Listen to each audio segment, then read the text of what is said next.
भैया blog vlog तो हम बनाए नहीं पाई थे, लेकिन एक थोड़ी हमारी चुड़ैली बहुत परेशान कर रही ब्लॉग इकट्ठी के चल ठीक है तोहरो इच्छा पूरी करे दी थे, बनाए दी थे। और दूसरी बात गांव जाए बड़ा मन करत रहा रहने साइड बम्बई, तो मिल गया एक ठो काम और काम ऐसा की सभी हो कमा भैया। अब वहलन जवन मेरे कुल खेत पात जैसे लागत है कि न गांव आए गए एकदम से। देखो गन्ना वन्ना लाग है, चारों तरफ सब खाली खेत ही खेत है।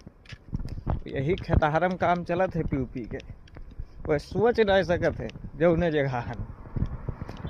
अगर जाना चाहत हो तो उन्हें जगह हन, ज़्यादा ना है, बस बम्बई के आसपास में हन, ज़्यादा दूर हन ना। फिर चलो ठीक है, देखी थे कहाँ तक पहुँचाओ तो थोड़े लोग सपोर्ट करो थोड़े। और सुनो हमारी चुड़ैलिया